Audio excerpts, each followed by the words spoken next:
What's up, everybody? I'm Bob Walters. Welcome to the Locked Up Sports Weekend Wrap-Up. And it was a wild, wild weekend. A big playoff weekend for the NBA. The Knicks lose. The Rangers force a Game 7, a washout at Citi Field for the Mets and the Braves.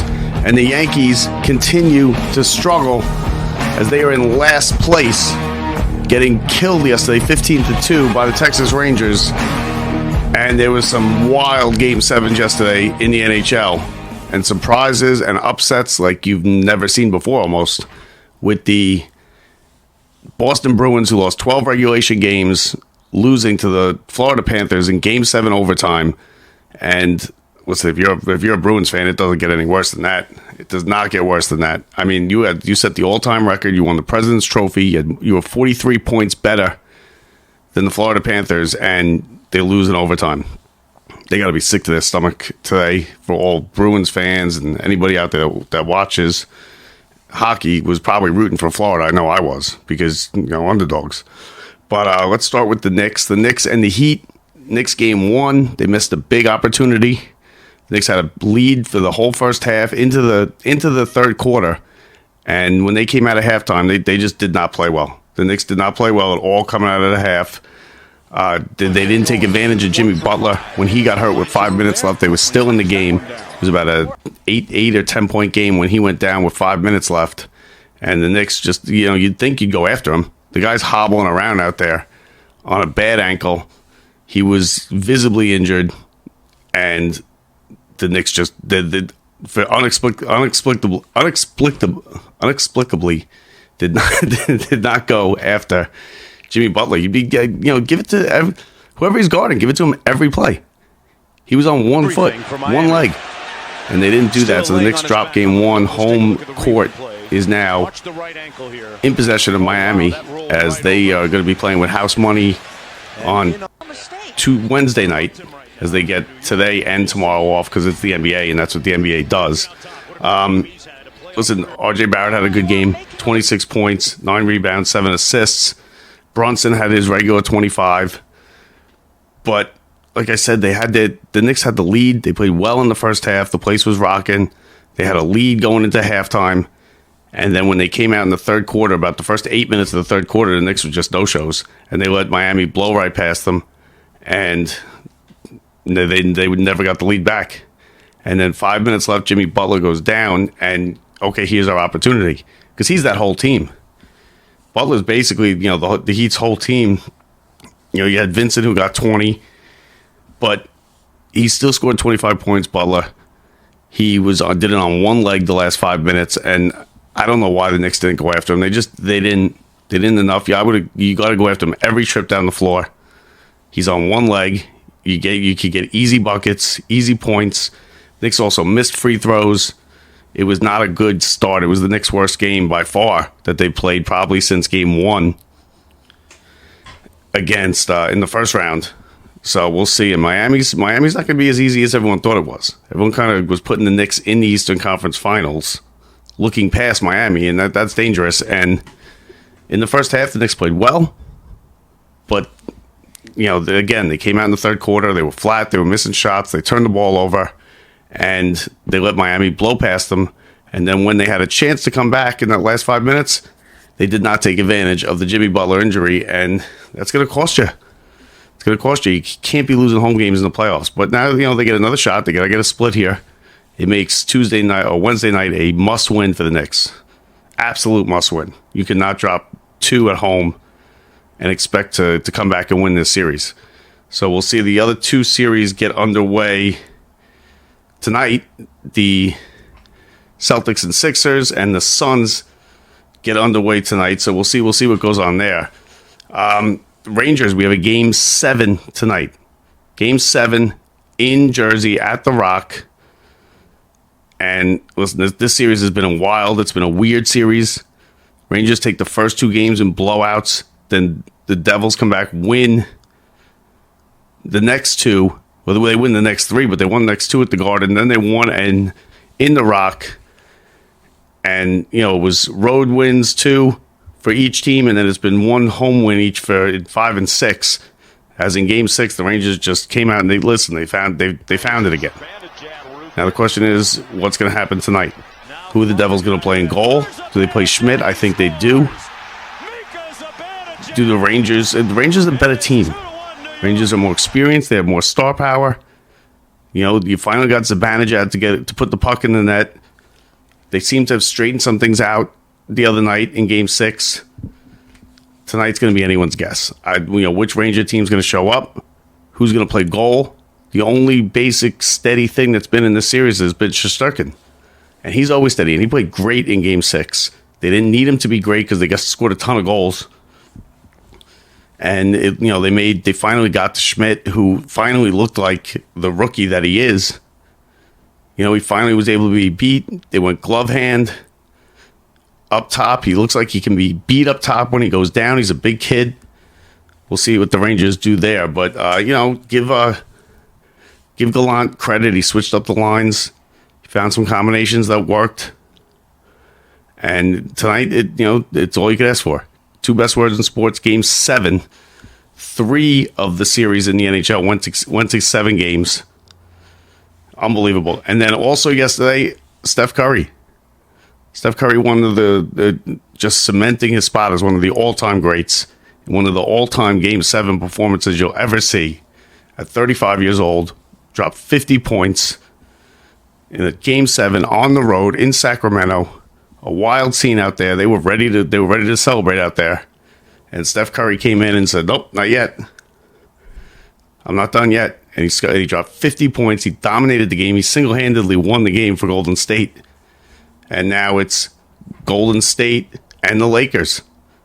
In a fascinating second-round matchup in the NBA. So the NHL and the NBA are in full swing in their playoffs, and listen, it's as good as can be. It never disappoints. The NHL playoffs never disappoint. Never. So, as far as the baseball goes around here, listen, the Yankees are in trouble. That's all you can say. Cortez yesterday. Cortez, 4 2/3, 5 hits, 7 runs, 5 walks, 7 strikeouts.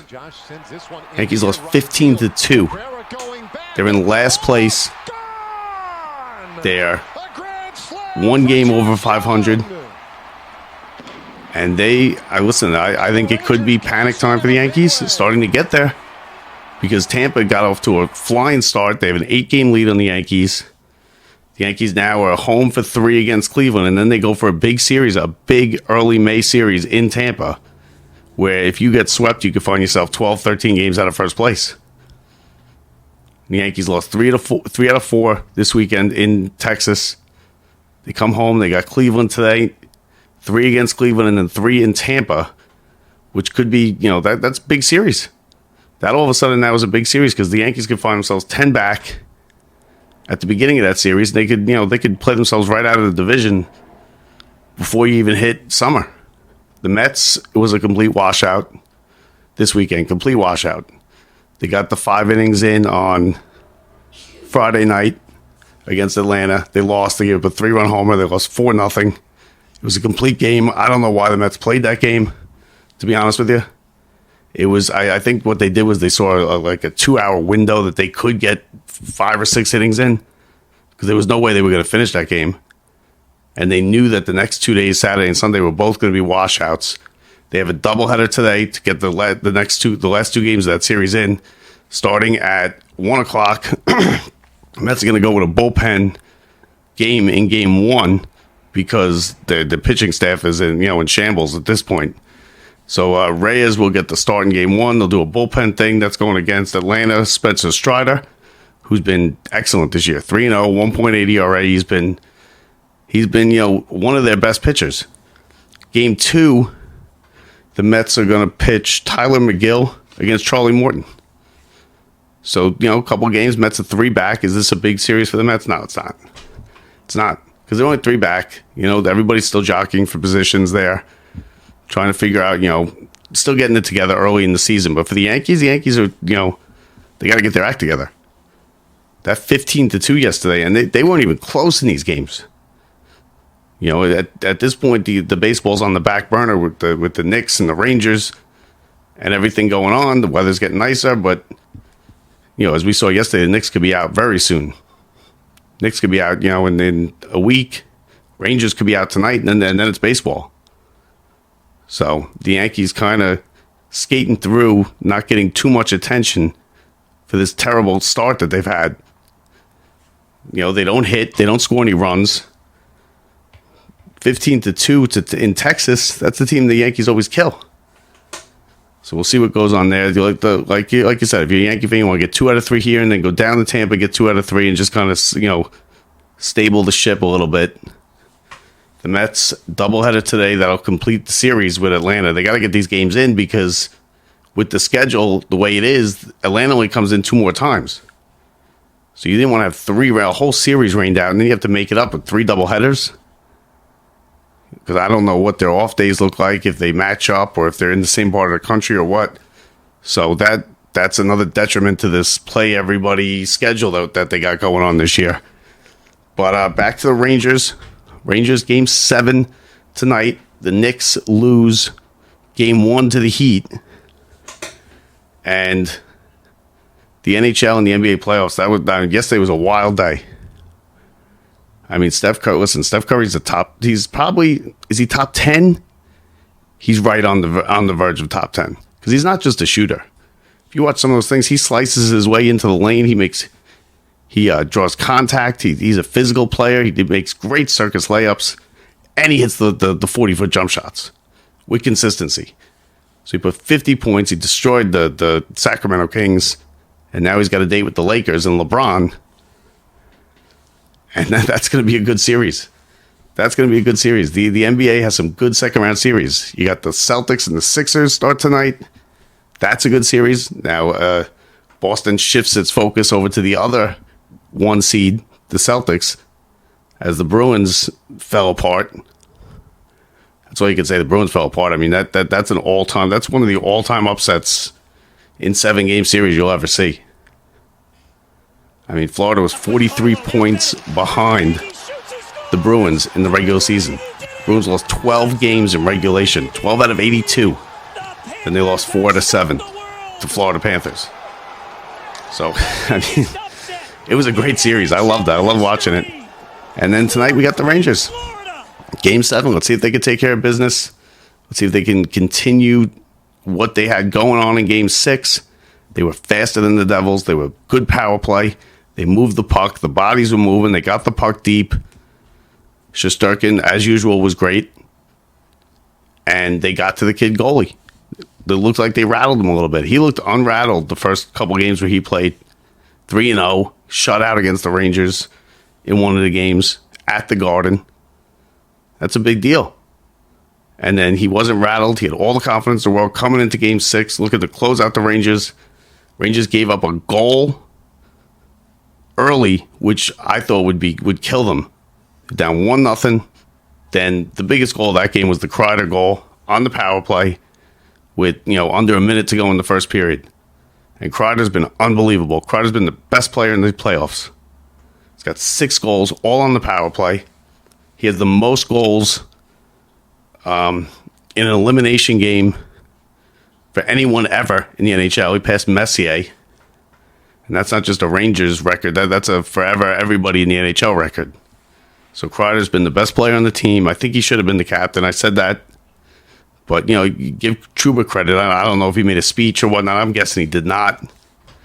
But, give him credit. The team came out. They responded. They played well in that Game 6 elimination game. And the place was rocking. And, it's going to be nervous again tonight for Ranger fans. Nervous again. Game 7 on the road. It was weird because there was a ton of Ranger fans in the building for games 1 and 2. And then Game 5, it was mostly Devil fans. So I'll be curious to see how the dynamic works between Ranger fans and Devil fans tonight at the Rock. Can the Ranger fans get the tickets? Are the Devil fans selling them? So we'll see what goes on there. And it's Game 7 is what it is. It's Game 7. As we saw yesterday in Game 7, anything can happen. Curry, a great player, can show up. A team that had to scrape every bit out of the last week of the season just to get into the playoffs, the Florida Panthers, can be the team who won more games than anybody in the history of the sport. That's Game 7. That's what makes it great. So we'll see how that goes. The Knicks, Listen, the Knicks got to be better. You know, they got, Kyle Lowry, 18 points. You held him to 18.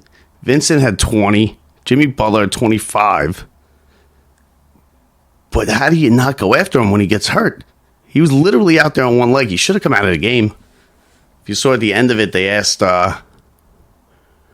how does the ankle feel? He said it feels like a rolled ankle, so he gave you nothing. You're not going to get anything, but he was limping around, and that's going to hurt. Probably hurts him more today. Probably swelled up today.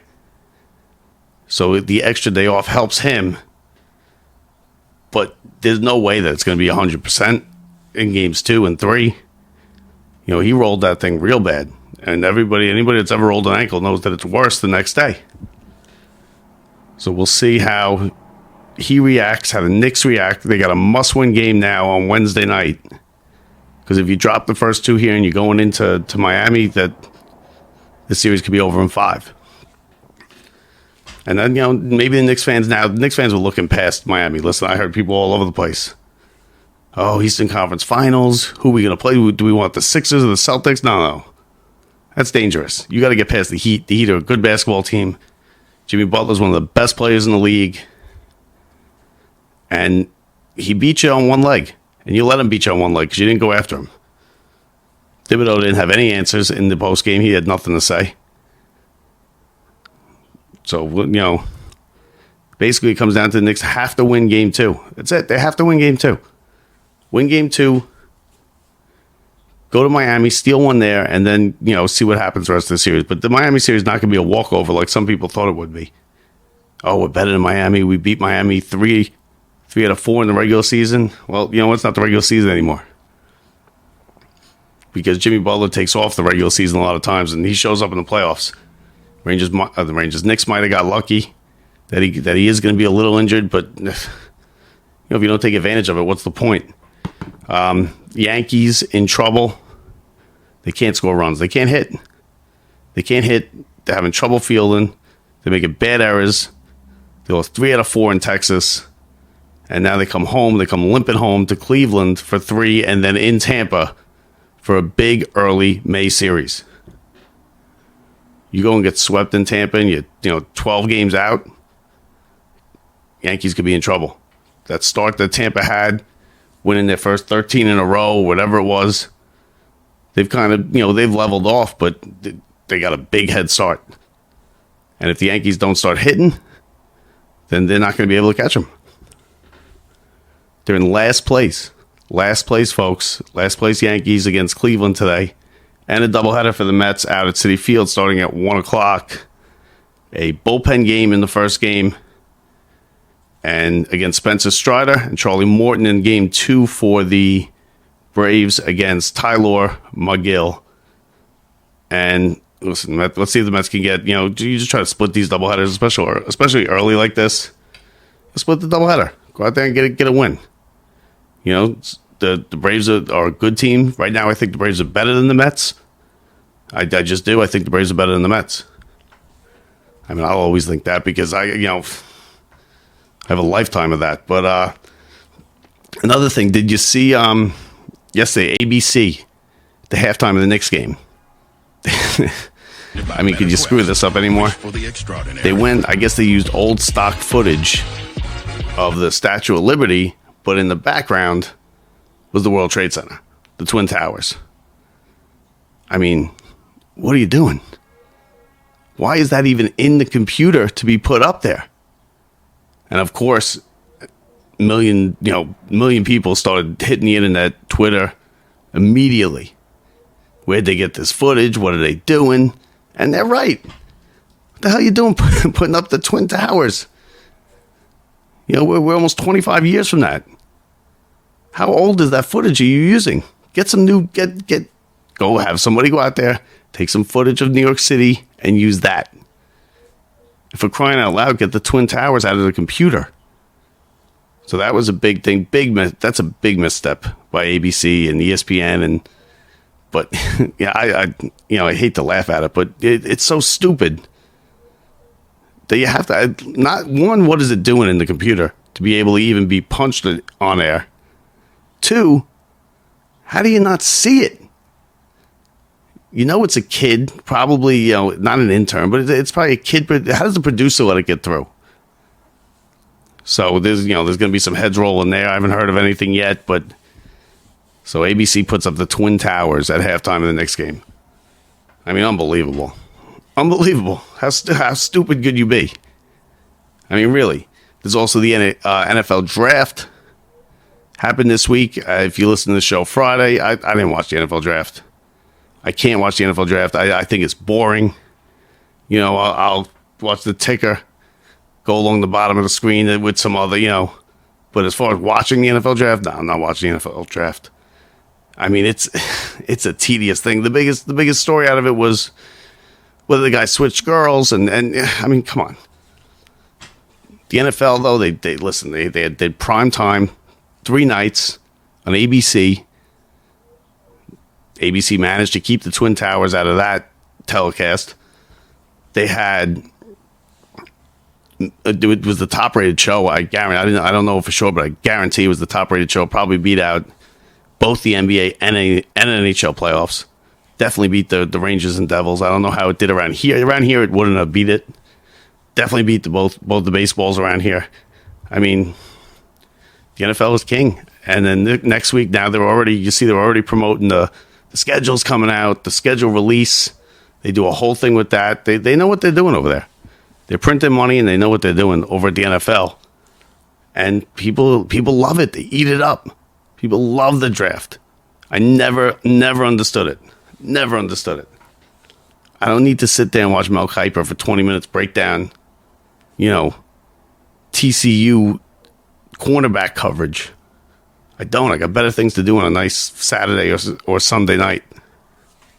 Especially when the weather's getting warmer like it is now. So, that'll pretty much do it for us here. Big game tonight, Rangers. Let's get it done. Let's get it done. You got a 2-0 lead in this series. You let it slip away. You played like crap for 3 games. You got it back in game 6. Let's keep it rolling. Let's get it done. Let's move on.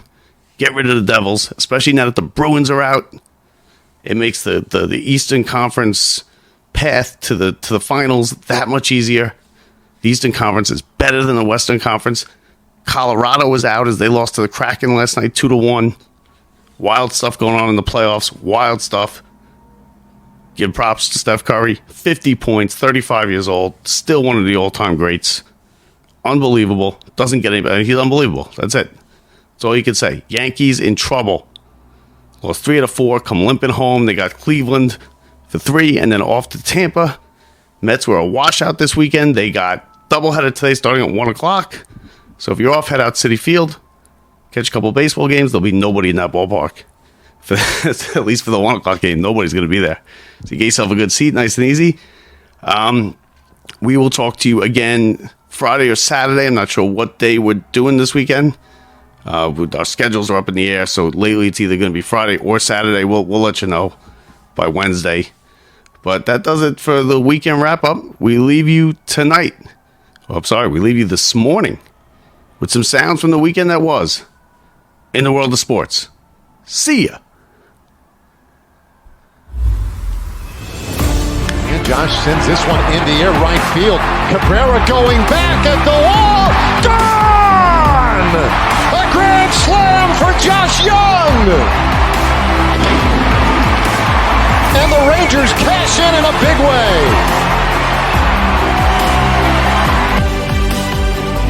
Everything for Miami. Still laying on his back on the court. Let's take a look at the replay. Watch the right ankle here. Oh, wow, that rolled right over. Green hands it back. Curry the drive, layup off the glass is good. 38 for Curry, largest lead of the game for the Warriors. 35. 6 of 16 from 3. Gets it back. Curry, three-pointer. Bang! Steph Curry. Just how ironic, one of the worst road teams in the NBA during the regular season will have the biggest road win of the playoffs. As Curry lays it up and in, a 50-point Game 7 for Steph Curry. It surprised me. We all take him for granted because he's brilliant night after night, and we've been watching this for 10 years. And nice for Sergachev. Now for Tavares behind the net.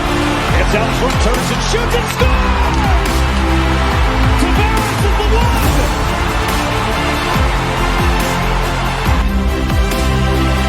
Up high. Now it's Zibanejad. He had 20 power play goals in the regular season. He shoots, and it's tipped in. It was Kreider again, close to the net. A power play goal. On the stick battle of McLeod. Tarasenko scores. Kreider made another big play, and Tarasenko potted it. He saved. Rebound goal. Barclay Goodrow. His first point of the away from Mike. Montour scores! Brandon Montour does it! The Panthers have tied the game at 3 with 59 seconds left in. Behind the net, Matthew Tkachuk gets there first, and he's upended back behind the goal. Loose puck behind the net, loose at the side of the net. Jamming away is Tkachuk with Bennett along the near boards. Bennett finds it to the circle. Verhaeghe shot top shelf, he scores! Carter Verhaeghe top shelf, and the Panthers win it overtime. The Panthers stun the Bruins in Boston, and the Panthers are moving on to round 2. Carter Verhaeghe, the Panthers have won it in overtime. 4-3 the final. The Panthers take game 7, and they're moving on.